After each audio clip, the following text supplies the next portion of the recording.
guys, and welcome back to Itchy Brains. Yep, that's right. Today I'll be doing a solo episode. Pragyan is not here with me. In the last episode, we left off at where Pragyan leaves for solo camping, but I haven't heard from him since, so I can only imagine that he was taken by the jungle tribe, the hunter-gatherers that we refer to, and then they have now placed him as a king in that society.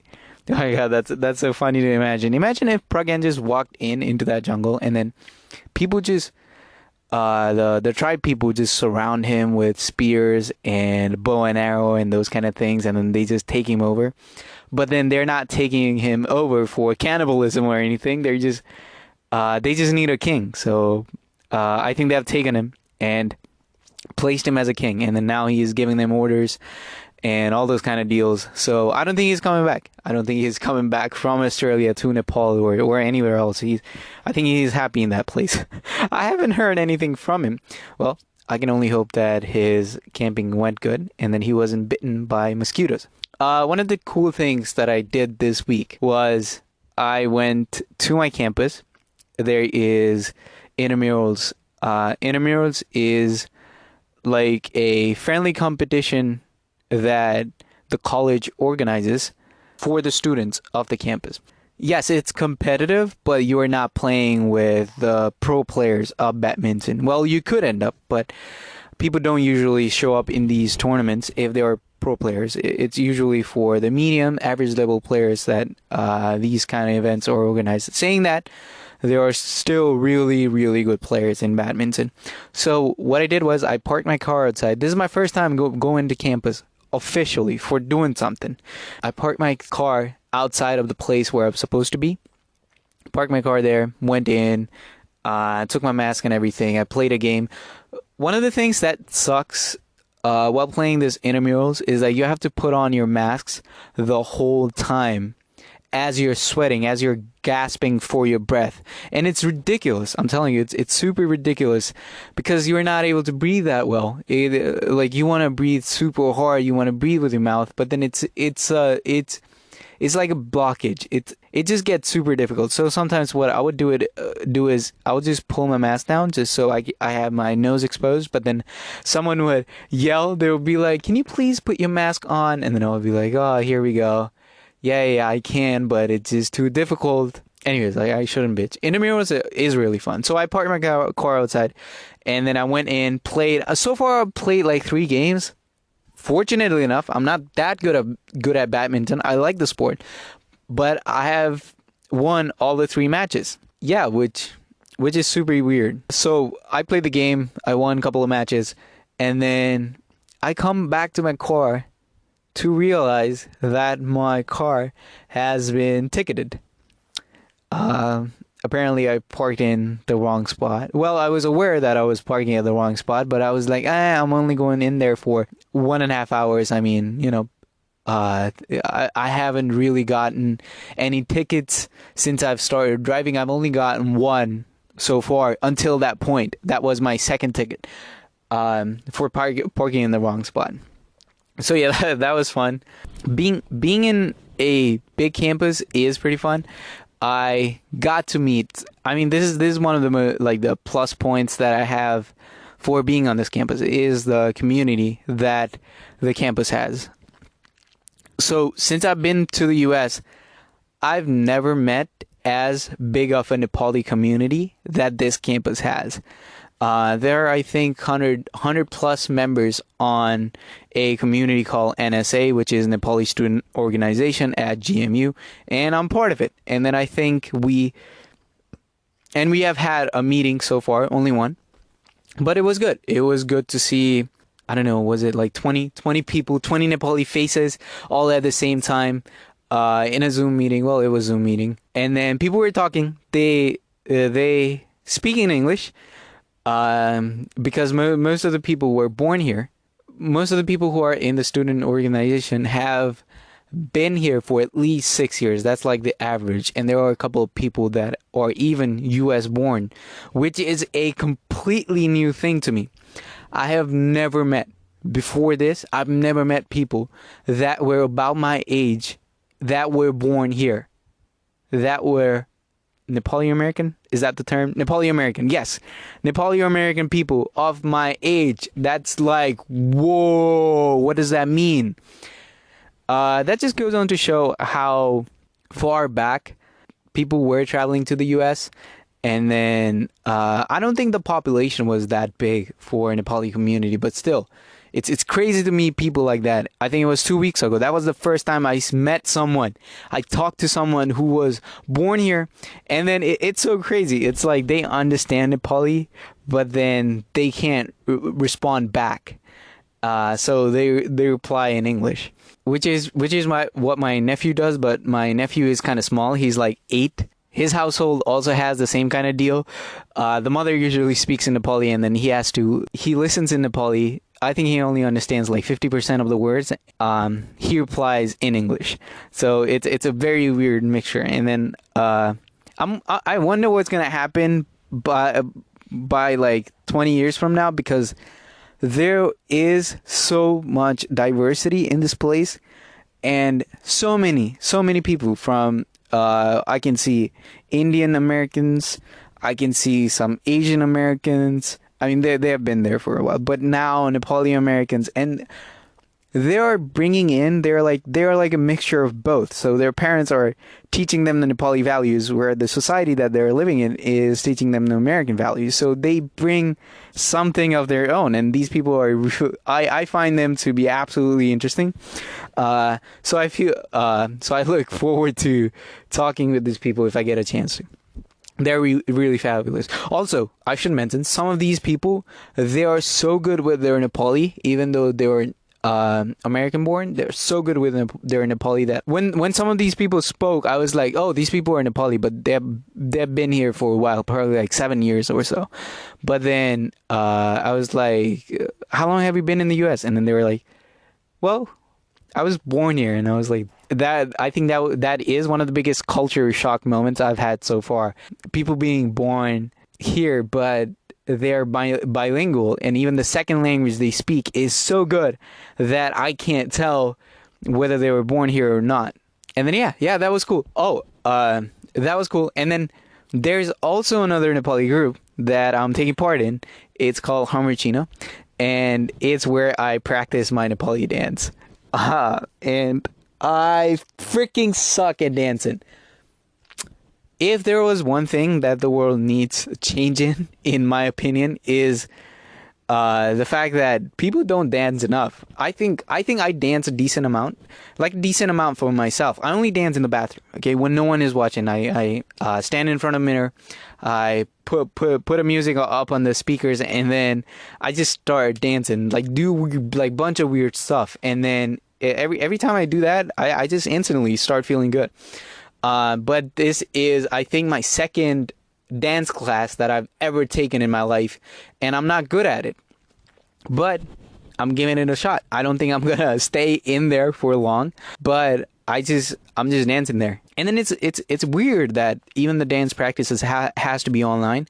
Of course, I would have rather preferred it to be in person, just so there is the vibe of community, but we do it over Zoom. And like, again, I'm terrible at it.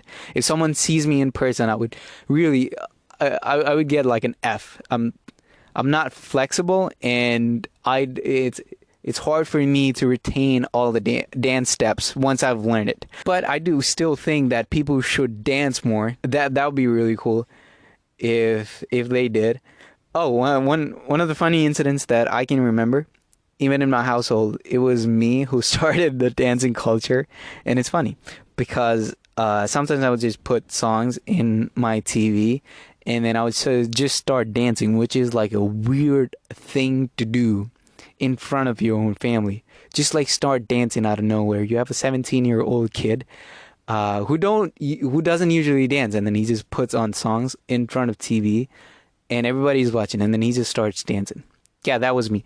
And then my brother used to laugh. My mom used to make some remarks. And then it's been like like a year or more so far. And then now it's like a common thing.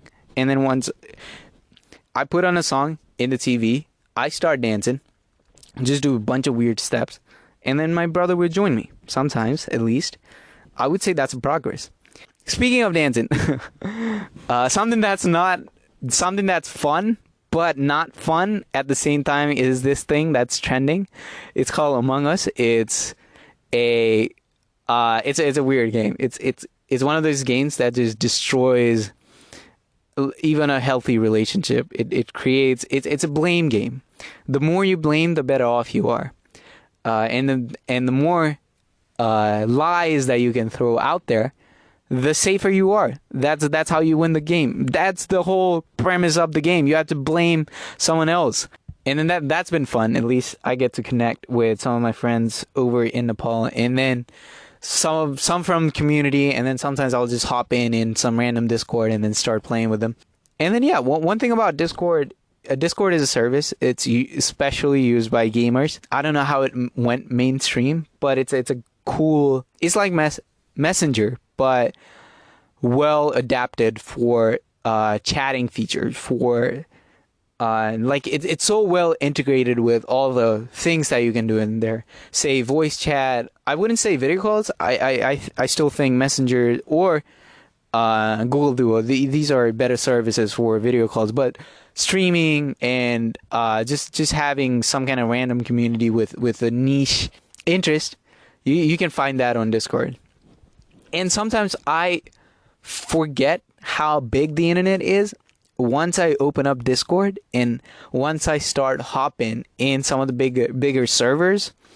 I realize how this place, how big the internet actually is, because there are like thousands and thousands of people, not just online texting. Texting feels a little bit different, but they're in voice chats, and you can go in there and then talk to these people. There is always someone in some kind of server just chatting with one another. So even my campus has a Discord. There are like 12,000 members, and even if I check that Discord server right now, there would be some people chatting in there, and then these people don't even know each other. They just hop into the server, and then they're just like, "Hey, how you guys doing?" And then I go, when I was new to Discord, I was like, "Do you guys know each other? You guys sound like you have known each other for a while." And then they would tell me that it's either their first time or they have only been in the server for 2 or 3 days. It's such a friendly community, unless you start playing Among Us,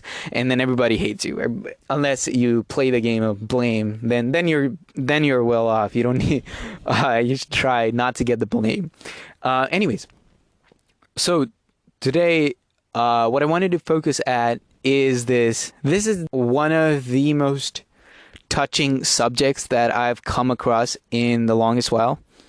And it's how we view relationships. So I'm into reading for whatever reason. I don't know how I took that turn, but I'm really into reading. I'm falling in love with books. Last month, I got to read, I think, one of my favorite books so far. Or let's just say the book is really good. It's called The Courage to Be Disliked. It's by 2 Japanese authors, which I'm not going to try and pronounce their name because I'm just going to butcher the shit out of it. It's called The Courage to Be Disliked. And what it's ultimately about is having a better relationship with yourself and with other people. I think that's, I mean, the book goes into enormous details on different aspects of life. It's more philosophy integrated than anything else.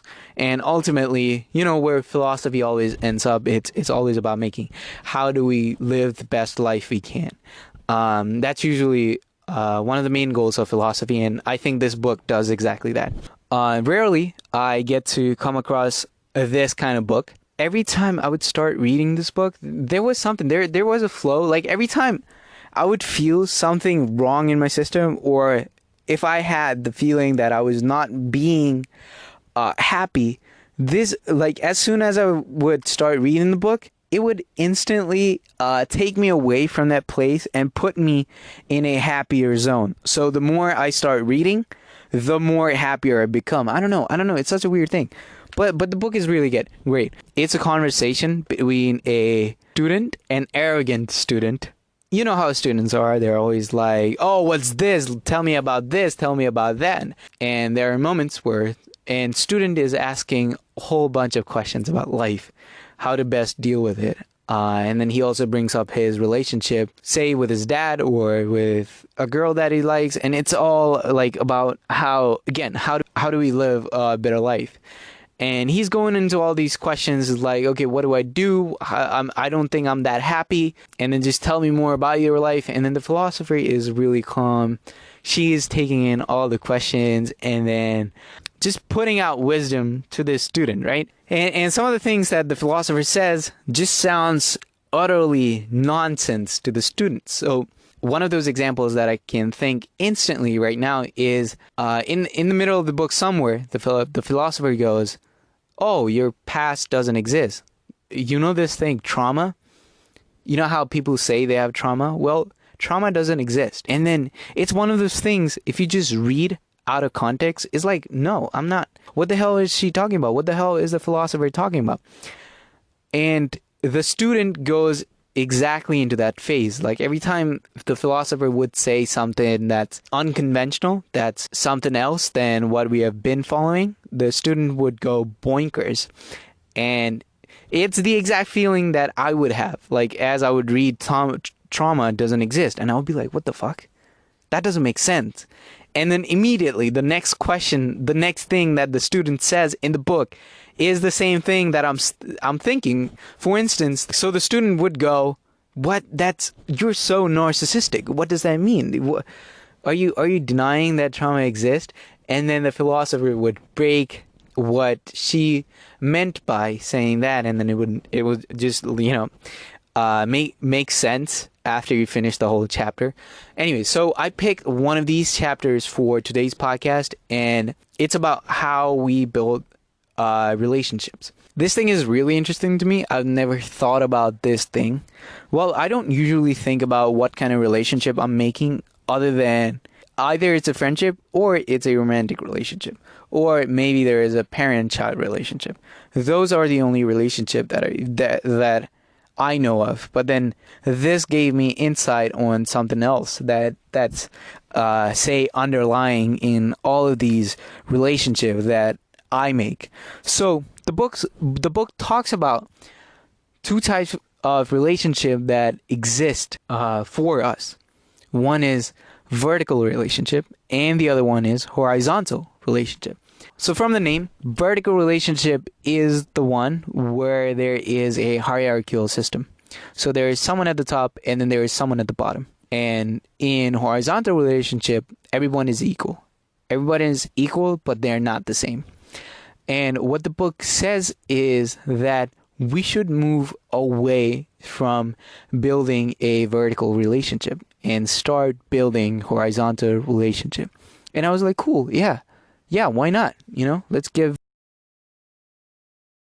horizontal relationship a try. But tell me more about it. I don't know. So what kind of relationship are these vertical relationship? I don't think I'm building one vertical relationship. Well, that was my initial thought. And then the book went on to break down vertical relationship. And I was like, oh, crap. I've been building vertical relationships my whole life. And again, that should be something that we should be moving away from. So the idea of vertical relationship comes from when there is this relationship with two people where there is praising and rebuking going on. Rebuking. And then the book does give me an example of what it actually means. So if you look at a relationship between a parent and a child, and then let's assume a scenario where the parent needs some kind of help from the child. Say the parent is doing the dishes, and then they call up the child. They're like, "Hey, would you mind helping?" And then the child is like, "Yeah, sure, why not?" So the child helps the parent. When the child is done doing the dishes, what does the parent usually say? In our culture, it's usually "good job," and the book says that that is the parent building a vertical relationship with their child. either consciously or unconsciously, because they're putting the word good job out there. Now, this is, if you break it down to the basic level, when the parent says good job, they are praising the child, right? And the book says that the parent assumes of themselves being in a superior position to the child. So the parent is at the top and the child is at the bottom.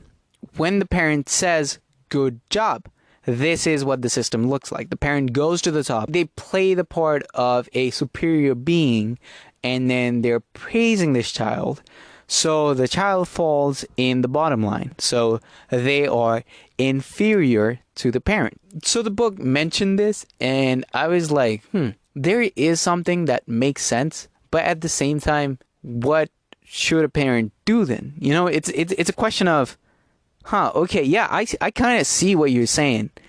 It's like, okay, when someone says good job to you, that person, basically what's happening is that this person is playing the game of vertical relationship because they think themselves as superior, although they may not consciously think of it that way, but even unconsciously, this is the relationship that they're building. So when someone says good job, usually is the person in the superior position who is passing this credit to the person at the inferior level. So you can imagine a pyramid being built. And then I was like, yeah, okay, so I can kind of see where you're going. So what the book is telling me was that I shouldn't be saying good job to anyone because I don't want to play that game again. I don't want to be superior to anyone because I'm not. But again, everybody's equal, but not the same. So what the book said the parent should do instead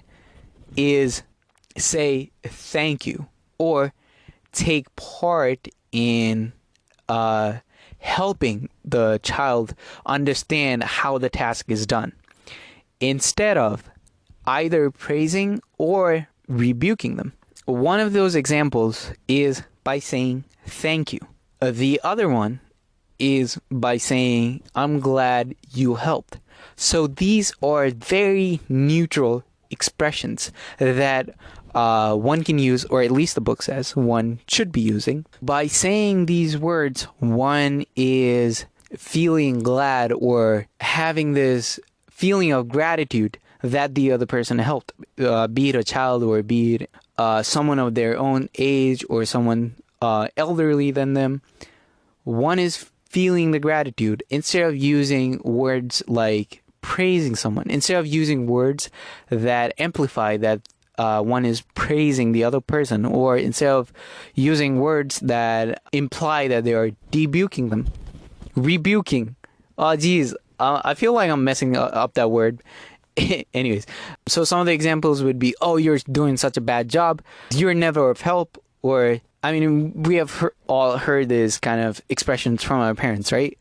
Basically, they want to push us, but they end up using these rebuking terms so that we feel some kind of motivation from inside and then push ourselves to climb that hierarchical ladder so that we can be at the superior level. So in this book, assistant is seen as encouragement.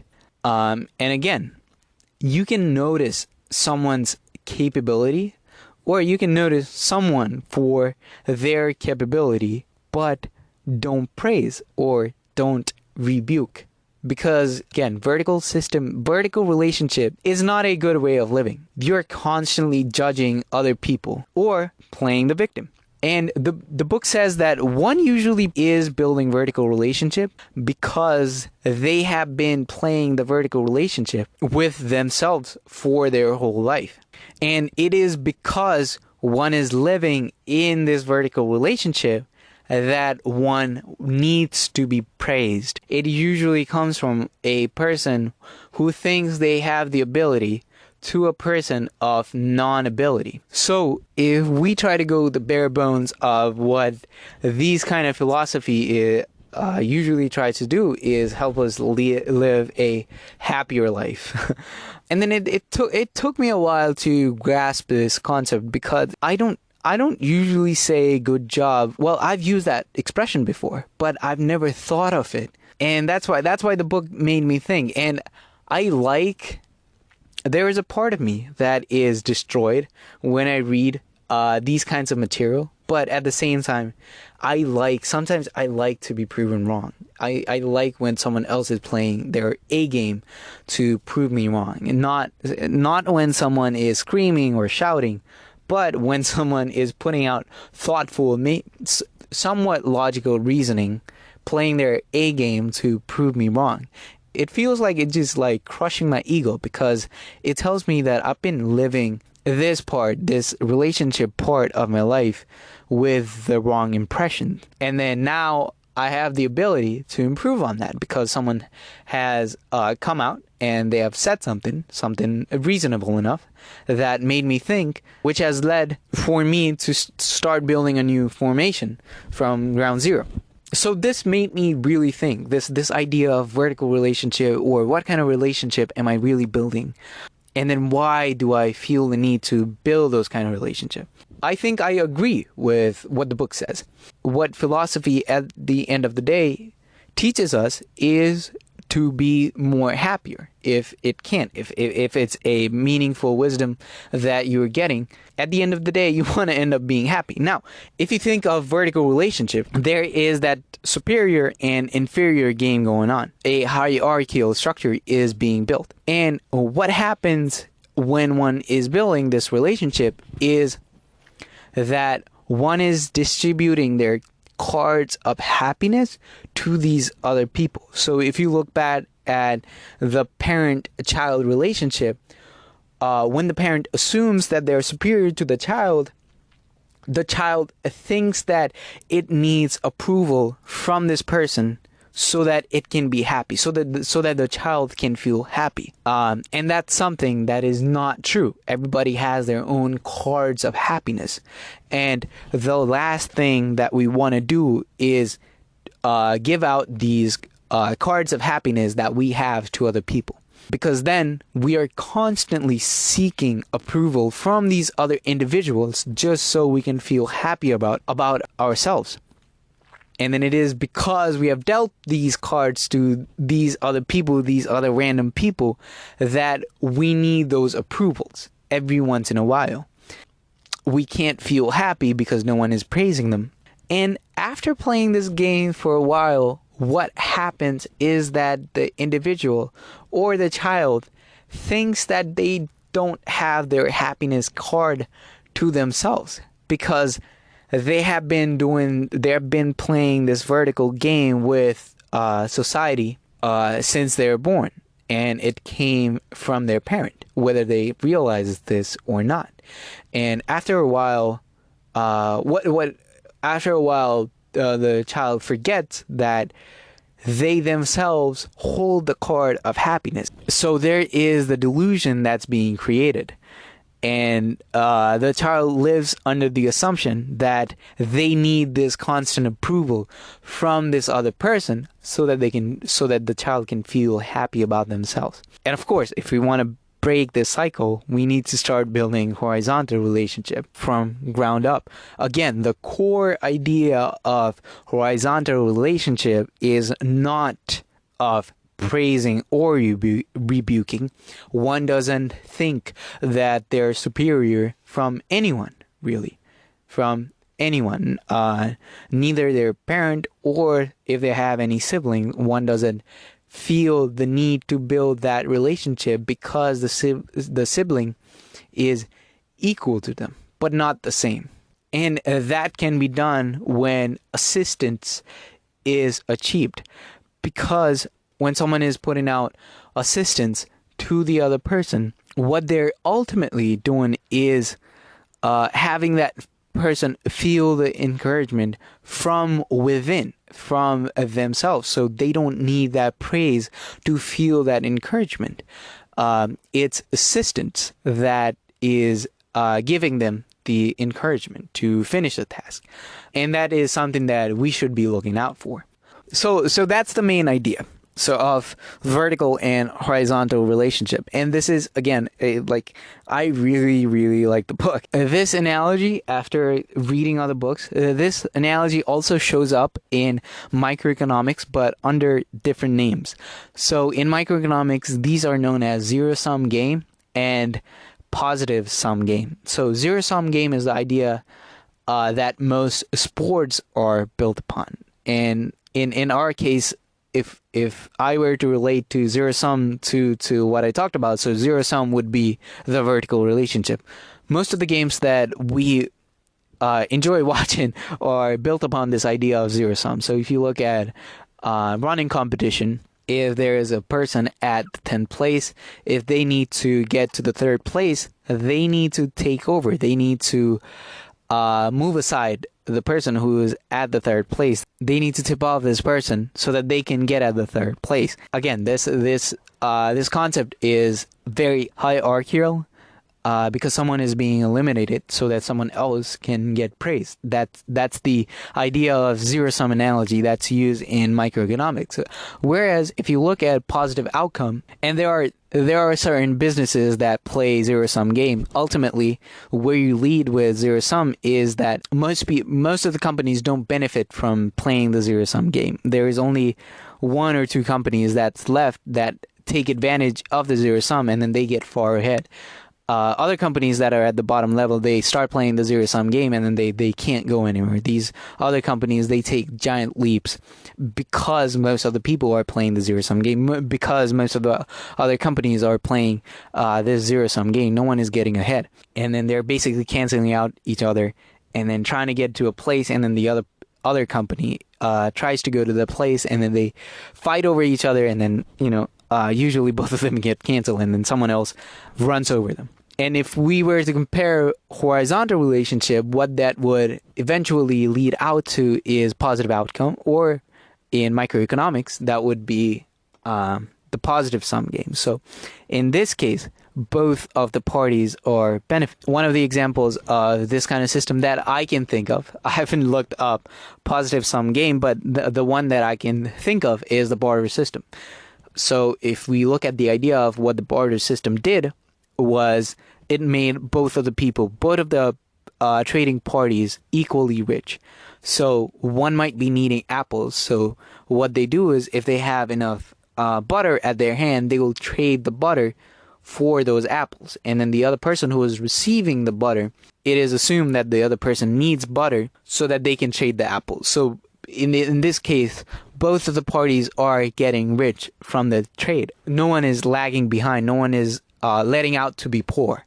And then no one is letting out to be rich. Both of them are being rich from the things that they need and from the things that they're sacrificing.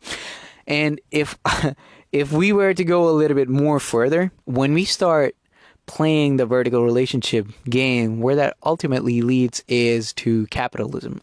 I'm not saying whether it's good or bad, but that's where the building block ends up being in the whole picture. I think it takes place this shape of capitalism, and that's where we end up. Of course, we can achieve capitalism without being in vertical relationship. There can be healthy competition and those kind of things. And this is something that really touched me, and then I was like, I should really try moving away from this vertical system and then try building this horizontal relationships with all these people in my life. That is a difficult process. I think I'm still in the middle of that because I still have a lot of judgments to pass out, apparently. Every time I walk out, every time I'm at the supermarket, I'm usually passing down tons and tons of judgments about these other people, tons and tons of assumptions that I make on daily basis. And I think I want to take that process slow. Obviously, I don't think I'll get to a full stop in that place, but I still want to have a little bit of control over that place. I don't want to assume things too much, because if I start assuming things, I think I'll end up building a vertical relationship all over again. And then building horizontal relationship is usually difficult when I'm out with friends, because most of the time when something comes up, there's usually this habit of me to chime down on this other person just so I can be heard, just so my voice can be out there, just so my opinion, my judgment can be out there more than this other person does. And I've realized this to be especially true when I'm playing Among Us. It's very hard to maintain a horizontal relationship with some of my other friends when I'm playing that game, because I'm usually talking over them, trying to put them down just so I don't get blamed, just so I don't get kicked out of the lobby and stuff like that. Yeah, it's really difficult to build horizontal relationship when I'm playing the game.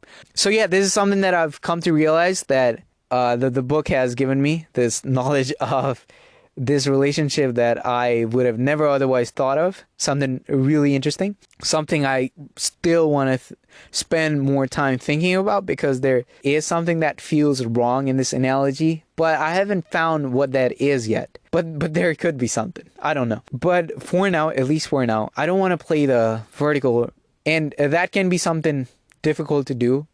Because the society is encouraging me to play the vertical relationship game, because I get the one to be praised if I play the game. And yeah, that can really be something hard to do again. And this goes back to the notion of me not wanting to distribute my happiness card to other people. I don't really need approval. I don't really need that praise from other people to feel myself happy. Otherwise, I'll fall under the delusion that I need their approval to do this thing or to do that thing, and ultimately get their praise so that I can feel happy about myself. I don't want to end up being in that stage. So yeah, I want to shift away from vertical relationship to horizontal relationship, if that is ever possible with the ego that I possess. But that's all the time I had for today. I don't know, did you guys like the episode? Was there something that was missing from my side? Was the topic interesting enough? Let me know. You can say hi to me on my Instagram if you want to do that. My Instagram is @process33. And yeah, thank you for listening to the podcast. I hope you have a wonderful day. I hope you realize that you deal the happiness card. You don't have the happiness card dealt to other people. And then yeah, have a wonderful day. And I'll see you in the next one. Bye. Wow, this sucks.